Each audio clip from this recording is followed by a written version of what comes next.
Vamos para o nosso sexto vídeo dessa série de resumão que estamos fazendo da história da filosofia. E nesse nós falaremos sobre a filosofia do século XX. E também essa filosofia é entendida como filosofia pós-guerra. É essencial entendê-la, né, essa filosofia desse século XX, como filosofia pós-guerra, pois a filosofia desse período, diante do horror das guerras, fracasso do socialismo, né, e a valorização demasiada da razão, o perigo da ciência e a valorização da ciência e a racionalização demais, né, demasiada, que os filósofos do século XIX já apontavam, agora aqui é entendida como uma filosofia que passou a desconfiar do otimismo científico e tecnológico do século anterior. Então, nós temos uma filosofia deste período como uma filosofia negativa e, ao mesmo tempo, uma filosofia dura, né, realista. Digamos que, por interpretações, poderíamos dizer que é uma filosofia honesta, né, uma honestidade ao terror.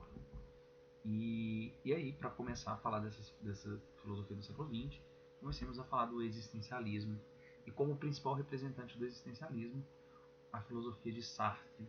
É uma filosofia engajada. Sartre viveu na França momentos de participação na política, em críticas, escrevendo para jornais, revistas, periódicos, com uma filosofia que não só fica no âmbito da metafísica, mas parte agora como uma filosofia de crítica, e a crítica, no caso dele, existencial.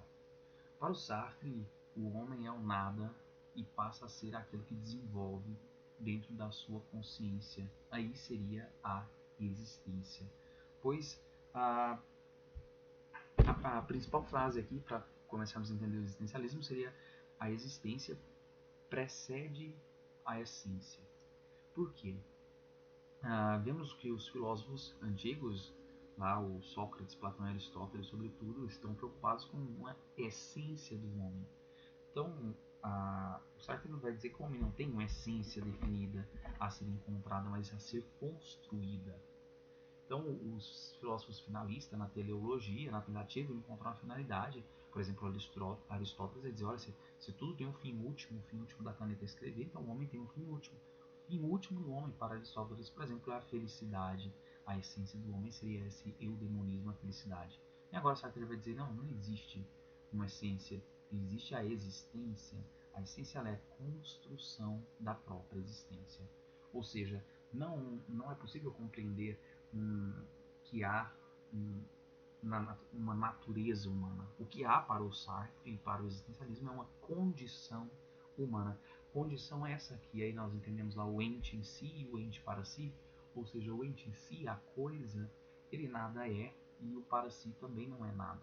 Né? O homem transporta o mundo para si na sua consciência e nesse transportar, diante da sua vivência e experiência, ele constrói um tipo de significado para as coisas. Então existir é o processo de significar a existência e não só significar a existência, né, naquilo que ela parte, naquilo que ela é na sua materialidade, mas existe também o ressignificar, a capacidade que aí entra, né, não há um destino, não há um Deus, há na verdade um medo do homem de fazer escolhas, a angústia, a náusea, né, ele usa a palavra náusea, tem um livro dele, náusea, só que aí que o Kierkegaard, do irracionalismo alemão, já tratava da angústia de fazer escolhas. Então o homem agora tem a liberdade, e por isso não há um destino, não há um Deus, porque não há um modelo a ser seguido de ser humano.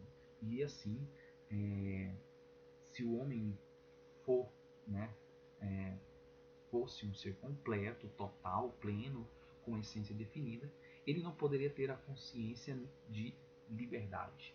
Não teria nem a liberdade, e muito menos uma consciência. Primeiro, porque a consciência é um espaço aberto, múltiplo de conteúdos. E segundo, porque a liberdade representa a possibilidade de escolha. Então, por intermédio das suas escolhas, o homem constrói a si mesmo e torna-se responsável por aquilo que faz. Assim a gente entende que a consequência dessa característica do não ser, né, do existencialismo, que propõe então a liberdade, é que nós podemos falar então de uma natureza humana que não seria previamente determinada, e sim a condição humana na construção do que seria isso. Aí nós podemos problematizar o seguinte: o existencialismo de Sartre é considerado ateu justamente por isso. Porque se eu digo que tem um Deus, tem um modelo a ser seguido, tem uma moral, e tudo para o existencialismo seria uma construção. Tudo se torna na multiplicidade da releitura que o sujeito faz, ou seja, da leitura, da interpretação e releitura quando necessário. Então, o Sartre diz que nós somos condenados à liberdade. E que liberdade é essa? É a liberdade de se reconstruir, a angústia de se reconstruir. E quando o homem se apega a uma moral, a um modelo, no caso, por exemplo, da religião, né, que propõe um modelo de homem, ou as filosofias que propõem esse modelo, ele está terceirizando a característica mais própria que ele tem na sua condição, que é a liberdade. Se ele está terceirizando isso, se ele está fazendo renúncia disso para seguir um modelo, ou seja, um modelo de se ressignificar, de se reconstruir a partir de si, ele está agindo de má fé. A má fé aqui, para o Sartre, uma busca do homem por uma perspectiva de segurança dentro de um modelo preparado. Então, pela má fé, ele renuncia à sua condição mais intrínseca e mais própria, que é a liberdade. Então, por isso que a frase do Sartre que representa isso, poderia dizer para vocês, é que ela não se tornou homem, não se tornou gente, não se tornou pessoa, que não encontrou uma causa pela qual está disposto a morrer, ou seja, um significado para isso. E aí tem uma frase dele também famosa, trago aqui no esquema: não importa o que fizeram conosco, importa o que fazemos com o que fizeram conosco. Ou seja, o homem é essa construção existencial sem uma essência pré-definida. Tem aí alguns conceitos das palavras dele, né, que precisam fixar. Existência precede a essência, não há destino. A ideia de liberdade como a condição mais própria e característica mais intrínseca do homem, e a má fé, quando o homem não faz uso da sua liberdade por reconstruir-se na sua náusea, na sua angústia de existir. Poderíamos citar aqui do Cani, o mito de Sísifo, aonde que ele fala do Sísifo, que ele carrega durante todo o dia uma pedra ao final do monte. E aí no final do dia a pedra escorrega e no outro dia ele faz isso. Isso é existência. Ou seja, a existência não tem um sentido. A vida não tem um sentido e não faz sentido. O sentido da vida é não ter sentido. E isso é a angústia do homem de estar sempre buscando um sentido. Aí tem uma outra, a Simone de Beauvoir, também existencialista, que diz que ninguém nasce mulher, torna-se. Então não há um destino também. No ano passado, a gente teve no Enem, no ano 2015, uma problematização aí nessa questão de Simone de Beauvoir, ninguém nasce mulher, se torna. O que ela está falando aqui é exatamente isso para o existencialismo, de que não há nada pronto, não há um modelo. Por exemplo, o que há de determinante é o biológico da mulher. Ela é mulher biologicamente, mas agora como ela é, a sua construção é social, é significar-se, é construir-se, é existir. Isso é existir, né, para o existencialismo. E a Simone de Beauvoir, com essa frase, ninguém nasce mulher se torna, é uma expressão disso. Então, biologicamente é mulher, mas aquilo que é de valores, de características, de pontos positivos e negativos, da visão, da leitura, é a construção subjetiva, construção social, ok? Então, este é o existencialismo. E aí ainda nas filosofias do século XX, uma filosofia muito importante e interessante aqui para falarmos é a ideia de arquegenealogia, a genealogia do saber e do poder, para investigar, né, o que seria o, a realidade. O Foucault propõe descobrir o, as origens do saber e como o saber se transforma ao longo da história. Então, a arqueologia do saber é entender a estrutura do pensamento, ou seja, a episteme, a cabeça de cada época, a ideia de cada época. E tudo muda com o tempo, com a cultura. Né? Então, por exemplo, ele propõe no seu livro A História da Loucura e também na História da Sexualidade, analisar isso, como que o homem, dentro da sua organização de conhecimento de próprio de cada época, e esse conhecimento leva também a um poder próprio de cada época, de cada estrutura, é ver as coisas. Por exemplo, como o louco, como que ele passa de visionário, de alguém iluminado na Idade Média para alguém doente na Idade Moderna. Alguém que agora, o profeta, que agora precisa ser enclausurado, ele precisa ser tirado do convívio social. Então, a ideia da sexualidade da mesma forma, como que se construiu o saber, né, de cada época, a episteme de cada época, e a qual a sexualidade se transformou no que se é hoje. Por que a sexualidade ela era entendida de uma forma e hoje é entendida de outra? Aí o Foucault entende tudo isso pelo discurso próprio de cada época, fruto da episteme, ou seja, da sabedoria provocada em cada época. Então a loucura ela é um fato social, não uma determinante. E eu lembro aqui uma frase que diz assim: os loucos são pessoas certas em um mundo errado, ou seja, alguém deslocado da episteme do momento. E aí nós podemos entender ainda que o Foucault ele vai buscar uma coisa muito interessante, que é estudar a nova organização do poder. O Foucault ele é do ano de 1926, morreu em 1984.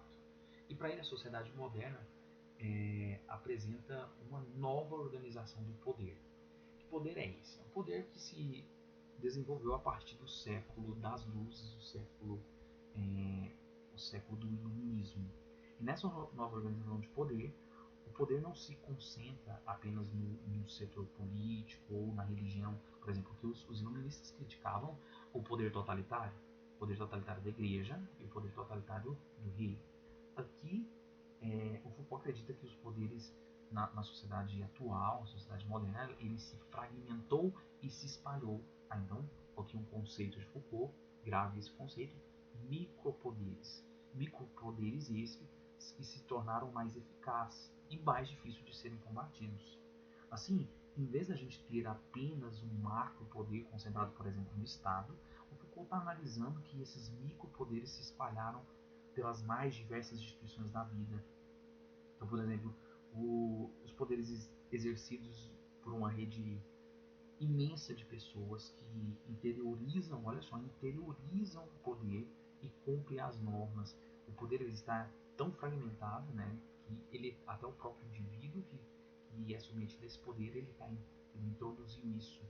E aí, que seria movimentos da episteme da nossa época, do conhecimento da nossa época, para uma disciplina social. Então nós temos, por exemplo, alguns agentes que seriam agentes detentores dessa hierarquia do mundo social. Nós temos a hierarquia na família, a hierarquia nos serviços, nos hospitais, nas instituições em si, né? O professor como representante desse poder, né? Que cumpre essa ideia também do fiscalizar. Então, adotando essa perspectiva de análise, conhecida como microfísica do poder, o Foucault chega a afirmar que o poder está em toda parte. Olha só, o poder está em toda parte. E não é porque ele engloba tudo, mas sim porque ele provém de todos os lugares. E no cotidiano, nós esbarramos mais nesses guardiões dos micropoderes e não do macropoder, né, que são os pequenos donos dos poderes periféricos organizados, do que o detentor do macro poder. E então olha só, microfísica do poder. Esse saber e esse poder ainda constitui os mecanismos de controle de punição. O Foucault tem um livro chamado Vigiar e Punir, a qual ele vai analisar que esses discursos eles são construídos para o controle do corpo, do comportamento e dos sentimentos. Aí nós podemos entender, por exemplo, a arquitetura de escolas, presídios, hospitais psiquiátricos, onde que eles seguem o mesmo padrão, onde que nós temos ali um ponto de análise, aliás, um ponto de observação, por exemplo, num presídio, na guarita, onde que o agente que está vigiando para punir aqueles que saírem da norma, ele não é visto mas por todos, mas ele vê todos. Então é um ponto de observação. Assim segue a mesma lógica em escolas, em hospitais, onde tem ali uma guarita, um ponto de vigilância. E aí no Vigiar e Punir, que seria a sociedade disciplinar por saber, pela episteme de cada época, a gente pode entender hoje, por exemplo, as câmaras de segurança que fazem monitoramento a todo instante. Então, um monitoramento que seria para a segurança, mas também para a vigilância e a punição. E ainda da filosofia do século XX, podemos falar da Escola de Frankfurt. Os principais autores da Escola de Frankfurt é o Max Horkheimer e o Theodor Adorno, e ainda o Benjamin, o Marcuse. E eu vou falar das várias propostas da Escola de Frankfurt, vou falar da indústria cultural. O que é a indústria cultural? Na era do consumo, tudo se transformou em mercadoria, inclusive a própria cultura. Então os frankfurtianos vão tentar entender o totalitarismo, a técnica do terror, né, nazismo, fascismo, como não como a falta de razão, mas como uma razão técnica que levou a esse desencanto. E o fracasso que há no iluminismo, porque o iluminismo, que seria o homem ter se tornado esclarecido pela razão e por isso emancipado, livre de uma sociedade totalitária, não aconteceu. Ao contrário, pós-guerra, os frankfurtianos estão analisando que o que aconteceu foi a barbárie. E aí está a contradição do iluminismo na obra do Adorno e do Horkheimer, chamado Dialética do Esclarecimento. E essa sociedade dá tudo para o consumo, onde a própria arte tornou um consumo, ela produz a arte em massa, na lógica de esteira, na lógica industrial, por isso indústria cultural, e também produz pessoas em massa. Então nós temos uma massa que consome em massa e é produzido para essa massa. E para os frankfurtianos isso tudo é pensado numa lógica de manipulação, que seria a manipulação da indústria cultural, o consumo de produtos e também com produtos eu consumo ideias, que cria nessa lógica a produção em massa e a passividade da massa, do povo. Então quando eu falei lá do Nietzsche no vídeo anterior, que ele fala da ética do rebanho, que estamos seguindo o rebanho dentro de uma perspectiva de manipulação, e quem se desvia desse rebanho é colocado, nós temos aqui também essa massa que foi padronizada. O padronizar na mundialização, né, dado o capitalismo, a mundialização, é produzido um tipo de música e um tipo de roupa, um tipo de cultura. E aí o que se torna, inclusive, uma domesticação do gosto. O que é a música ruim, a roupa ruim, o livro ruim, o filme ruim, a dança ruim? É aquilo que foge do que foi domesticado por essa indústria, chamada indústria cultural. E também temos, dentro da reprodutividade da arte, segundo o Benjamin trata disso, né? A era da reprodutividade da arte, aconteceu uma banalização do que é a arte. A arte que por ora se falava de enquanto identidade, né? A arte, a cultura, a identidade de um povo, ela agora na verdade é feita para vender. E reproduzindo isso acaba tendo baixo nível de produção, baixo nível na produção da música, de filmes, para que haja, na verdade, apenas o mero consumo. Inclusive, a procura pela arte é pelo mero consumo e o lazer. E aí, então, acontece o divórcio entre a arte e o artista. O artista, que antes era a expressão da cultura, da identidade, agora é a expressão apenas daquilo que se faz para vender. Ou seja, a arte é uma mera mercadoria e também instrumento de manipulação da indústria cultural. aí as músicas pop e tal, e a mundialização, a rápida, dentro da era da internet, a gente percebe que essa produção em massa e difusão de um tipo de padronização de gosto pela cultura acontece de forma muito mais eficaz. Também a arte da indústria cultural ela serve para manipulação política, ou seja, por exemplo, nós vemos nos filmes norte-americanos, ele passa uma supremacia das ideias da sua nação, ao qual tem uma intenção de manutenção da ordem capitalista. Então, o proletariado, ou seja, o trabalhador, até mesmo no seu lazer, ele está sendo conduzido pela lógica, pelas ideias da, da indústria cultural do sistema capitalista. Ok? Então, aqui falando da indústria cultural, essa problemática da indústria cultural, muito cobrada nas universidades e também nas provas de seleção do Enem, por ser algo atual e de bastante crítica, nós encerramos esse nosso vídeo da filosofia do século XX. Temos ainda algumas correntes aqui que eu deixo os tópicos para pesquisarem sobre essa filosofia do século XX. Vamos ter várias ideias fragmentadas aí, ideias ainda presentes em produção. E assim encerramos também o sexto e último vídeo dessa série de resumão. Um abraço, meu nome é Ítalo Silva, deixa aí seu comentário e na possibilidade eu respondo. Até mais.